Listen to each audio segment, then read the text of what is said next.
bless you and thank you for hanging out with us this morning. For a short while, I want to share with you what the Lord has laid on my heart about Paul during his time and his moments of conflict. During the time when he was locked up, according to Philippians 1, for the sake of the gospel. For the sake of the gospel, for righteousness' sake, he was persecuted. And I was thinking about us being locked up for life, not to do life as a sentence, but to preserve life.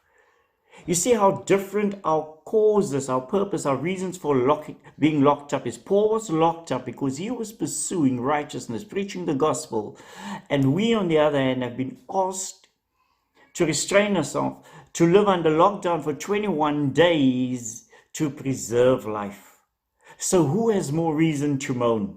Well, you answer that question. But Paul, on the other hand, he encourages us. He says, I am locked up, and I'm not sure how to deal with this, according to Philippians 1 verses, I think it's 20 or somewhere around there, 23. He says, because I'm caught up, I'm in between feelings, decisions. Should I rather die? For me to live, to die, is gain. It's gain, it's a benefit. Or should I remain in the flesh, in these circumstances, in these conditions, for your sake? And you say, Denzel, what do you mean for your sake? So Paul's thinking, and he says, I'm suffering during lockdown. But then he remembers in verse 14 that there are many of the brethren in the Lord who waxes in their confidence, their faith is weakened.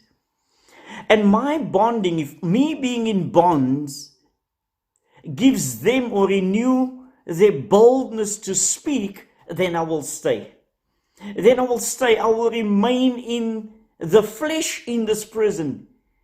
Because he says, I know that through this, even through this, verse 19, that this will turn firstly into my salvation. I will make this, I will survive this time through your prayer and the supply of Jesus Christ. He says, I know I will make it because there are people praying for me, and Jesus Christ himself will strengthen me, because this is not just for the furtherance of the gospel, but for the good of the believers out there.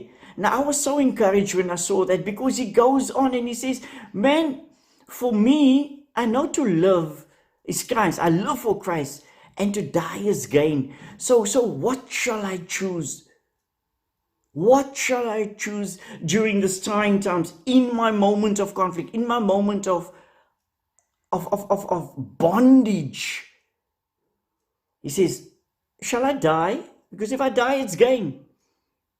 Or do I choose to live in this locked up situation? He says in verse 24, nevertheless, if I abide in the flesh, it is more needful for you. Now, how wonderful is that? Locked up for the sake of the gospel, and he thought, my suffering that's for a little while, is nothing compared to the glory.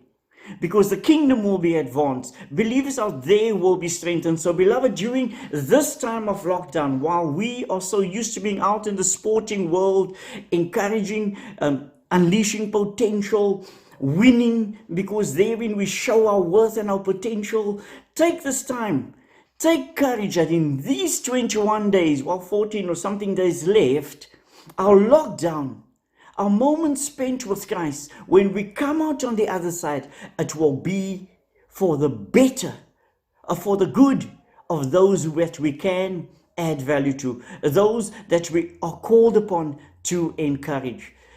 So be encouraged. Go, take time, read Philippians chapter 1, read it from verse 1 till the end, till 29, and find your encouragement in these moments of lockdown, like Paul did, in the purpose and the result and the value that this time can add to the body. God bless. My name is Denzel Pedro Smit. Enjoy your lockdown as you continue to lead from where you are.